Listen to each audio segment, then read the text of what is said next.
सौभाग्य की एक बात यह कि एक तरफ वंदे मातरम को लेकर बहस चल रही है और मौलाना मदनी ने फिर मोटे तौर पर वही दोहरा दिया कि मुसलमान देश से प्रेम करते हैं लेकिन देश की पूजा नहीं कर सकते क्योंकि यह उनके धर्म के खिलाफ हो जाता है, क्योंकि इस्लाम में अल्लाह के अलावा किसी की पूजा नहीं की जा सकती वगैरह वगैरह। उधर प्रधानमंत्री ने संसद में जिन स्वतंत्रता सेनानियों को यह कहते हुए याद किया जो वंदे मातरम कहते हुए फांसी पर झूल गए थे, उनमें अशफाकुल्लाह खां का भी उन्होंने नाम लिया। अब अशफाकुल्लाह खां वंदे मातरम गाते हुए शहीद हुए, या अगर ऐसा था तो वो क्या कम मुसलमान हो गए? ये बहस तो लोग करते ही रहेंगे, लेकिन ज्यादातर पब्लिक तो आज शायद ये जानती भी नहीं कि अशफाकुल्लाह खां थे कौन।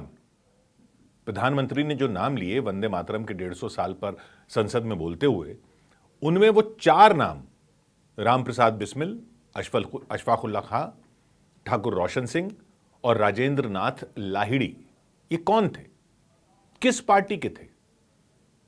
शायद काकोरी केस के बारे में कुछ लोग आज जरूर जानते हैं, लेकिन किसी को यह बताया नहीं जाता कि ये लोग एक यूनाइटेड स्टेट्स ऑफ इंडिया बनाने निकले थे। अमेरिका का तो सबको पता है कि वो यूएसए है, यूनाइटेड स्टेट्स ऑफ अमेरिका, लेकिन अपने देश का ही हमें बताया नहीं जाता कि यहां भी एक पार्टी बनी थी जो यूनाइटेड स्टेट्स ऑफ इंडिया बनाने की राह पर चली थी।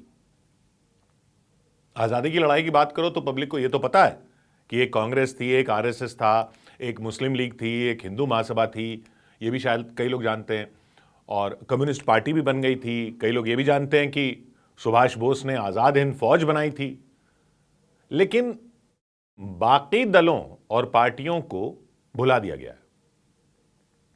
ये जो नाम प्रधानमंत्री ने वंदे मातरम की बात करते हुए लिए, राम प्रसाद बिस्मिल, अशफाकुल्लाह खां, ठाकुर रोशन सिंह और राजेंद्र नाथ लाहिड़ी, ये ना कांग्रेस में थे, ना आरएसएस में थे, ना हिंदू महासभा में थे, ना ही कम्युनिस्ट पार्टी में थे। इन्होंने पार्टी बनाई थी HRA, यानी हिंदुस्तान रिपब्लिकन एसोसिएशन।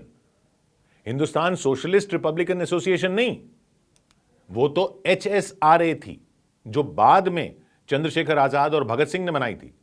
और भगत सिंह का बलिदान इतना मशहूर हो गया था कि हिंदुस्तान सोशलिस्ट रिपब्लिकन एसोसिएशन के बारे में भी कुछ लोग जानते हैं, लेकिन जो ओरिजिनल पार्टी थी उस विचारधारा की, यानी HRA, उसको भुला दिया गया है।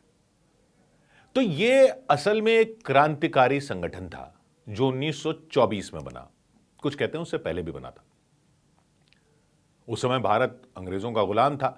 महात्मा गांधी ने 1920 में असहयोग आंदोलन शुरू किया, जिसमें लाखों लोग शामिल हुए कि अंग्रेज सरकार के साथ सहयोग नहीं करेंगे, हिंसा नहीं करेंगे, लेकिन सहयोग नहीं करेंगे और अंग्रेजों पर दबाव डालेंगे। लेकिन 1922 में क्या हुआ कि आपको पता होगा कि एक जगह थी चौरी चौरा, वहां हिंसा हो गई थी। तो हिंसा हो गई थी तो गांधी जी ने आंदोलन को रोक दिया था, वो अहिंसा पर अड़े हुए थे। लेकिन कई युवा इससे काफी निराश हुए। उन्हें लगता था कि अहिंसा से काम नहीं चलेगा, हथियार उठाने पड़ेंगे। तो राम प्रसाद बिस्मिल, सचिंद्रनाथ सान्याल, योगेश चंद्र चैटर्जी जैसे लोग मिले और कानपुर में HRA ये पार्टी बनाई। इसका मकसद था अंग्रेजों को हथियारों के दम पर भारत से भगाना और भारत को आजाद कराना। और इसके सदस्य ज्यादातर युवा और पढ़े लिखे लोग थे। सचिंद्रनाथ सान्याल ने इसका एक मैनिफेस्टो लिखा था जिसका नाम था द रिवॉल्यूशनरी, और यह 1 जनवरी 1925 को उत्तर भारत में बांटा गया बाकायदा। इसमें लिखा था कि भारत को विदेशी शासन से मुक्त करने के लिए संगठित सशस्त्र विद्रोह जरूरी है। अब माहौल सोचिए दुनिया का कैसा रहा होगा उस वक्त। उससे कुछ टाइम पहले ही रूस में क्रांति हो गई थी और राजशाही को हटाकर जनता का कम्युनिस्ट शासन आ गया था रूस में। उधर अमेरिका में लोकतंत्र चल ही रहा था। तो इन लोगों ने दोनों से प्रेरित होकर, अमेरिका से और रूस से, दोनों से प्रेरित होकर नया भारत बनाने की कल्पना की थी कि रूसी क्रांति की तरह अंग्रेजों को खदेड़ेंगे और फिर यहां अमेरिका की तरह सारे राज्यों को जोड़कर एक संघीय ढांचा बनाएंगे। इन्होंने उसको नाम दिया था federal Republic of United states of India. क्योंकि उन्होंने ये देखा था कि देश में विविधताएं बहुत हैं, धर्म अलग अलग हैं, भाषाएं अलग अलग हैं, कहीं रजवाड़े हैं, कहीं नवाब हैं, कहीं कबीले हैं, कहीं ब्रिटिश राज की सीधी हुकूमत है। तो अंग्रेजों को खदेड़ने के बाद क्या होगा? सबको अपनी आजादी चाहिए होगी, तो सबको अपनी आजादी भी देंगे और सब एक साथ भी होंगे, ऐसा ढांचा यूएसए की तरह, USI, United states of India. और साथ ही ये रूसी क्रांति की तरह किसानों और मजदूरों को साथ लेकर क्रांति के रास्ते से अंग्रेजों को बाहर निकालना चाहते थे। उन्होंने एक सेंट्रल काउंसिल बनाई थी जो फैसले लेती थी, प्रांतीय कमेटियां बनाई थी। हालांकि वो प्रांतीय कमेटियां उस वक्त के जो आज का यूपी है वहीं की थी, आगरा, इलाहाबाद, बनारस, लखनऊ। अलग अलग विभाग बनाए गए पार्टी के, एक विभाग प्रचार के लिए, एक नए सदस्य भर्ती करने के लिए, एक पैसा जुटाने के लिए, एक हथियार लाने के लिए, एक विदेशों से संपर्क करने के लिए। और यह पार्टी दो लेवल पर काम कर रही थी, एक दुनिया के सामने रहकर, दूसरा अंडरग्राउंड रहकर। पब्लिक के सामने ये कैसे काम करते थे? जैसे मजदूर यूनियन बनाना, और गुप्त तरीके से काम होते थे हथियार चोरी कैसे करने, हथियार कैसे जुटाने। तो इन्होंने पैसा जुटाने के लिए लूट की। 1923 में द्वारकापुर में, बिचपुरी में लूट की घटनाएं हुई। लेकिन सबसे बड़ी वारदात थी काकोरी ट्रेन डकैती। 9 अगस्त 1925 को इन्होंने लखनऊ के पास ट्रेन रोकी, सरकारी खजाना लूट लिया। फिर अंग्रेजों ने छापे मारे और कई पकड़े गए। काकोरी षड्यंत्र केस चला और इन 4 को फांसी हुई, बिस्मिल, अशफाक, रोशन सिंह और राजेंद्र लाहिड़ी। 1927 में फांसी हुई और एचआरए का संगठन एक तरह से खत्म हो गया। लेकिन एचआरए का विचार खत्म नहीं हुआ। 1928 में, उसके एक साल बाद, चंद्रशेखर आजाद ने इसे नया नाम दिया, Hindustan socialist Republican association, HSRA।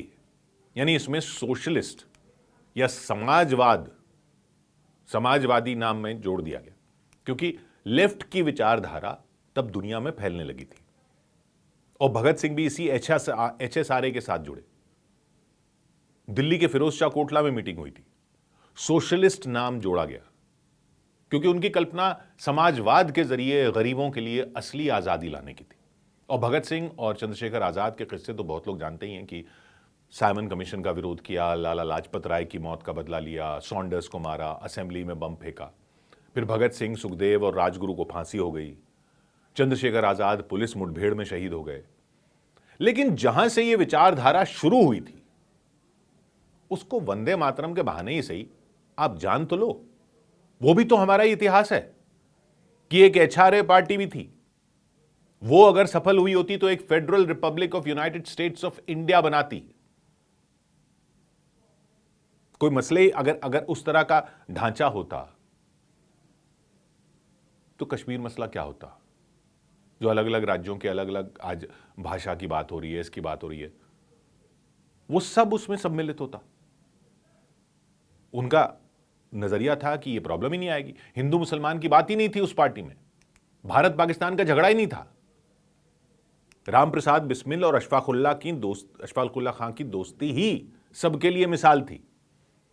Bharat को एक संघीय गणराज्य बनाना चाहते थे, जहां अलग अलग प्रांत हो, राज्य हो, उनके अपने अलग अलग अधिकार हों, बस एक केंद्र सरकार से जुड़े हुए हों।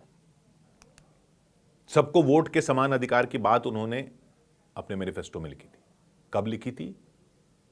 हमारा संविधान बनने से 25 साल पहले की बात हो रही है। ये सबको समान वोट होगा। वो चाहते थे आजाद भारत में इंसान का इंसान द्वारा शोषण खत्म हो। ये सब उन्होंने तभी प्लान कर लिया था। हमारा संविधान उसके 25 साल बाद बना है, ये उससे 25 साल पहले की बात हो रही है। उन्होंने मैनिफेस्टो तब बना लिया था।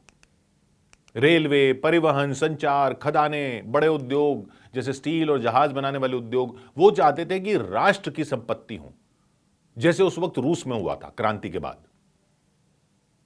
पर वो गांधी जी की आलोचना करते थे, कहते थे शांतिपूर्ण तरीकों से आजादी नहीं मिलेगी क्योंकि अंग्रेज तलवार से राज करते हैं।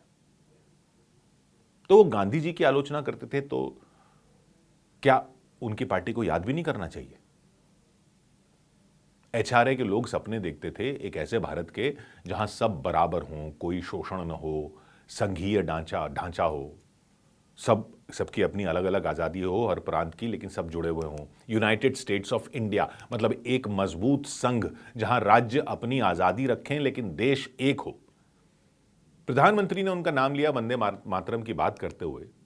तो आप भी तो जान लो कि इस देश का इतिहास सिर्फ हिंदू मुसलमान नहीं है। आजादी की लड़ाई सिर्फ कांग्रेस, मुस्लिम लीग, आरएसएस, आजाद हिंद फौज की कहानी नहीं है। जिनका कोई नाम लेवा नहीं बचा, उनके उत्तराधिकारी हम सब हैं, हम भारत के लोग। वंदे मातरम। 100 बात की एक बात।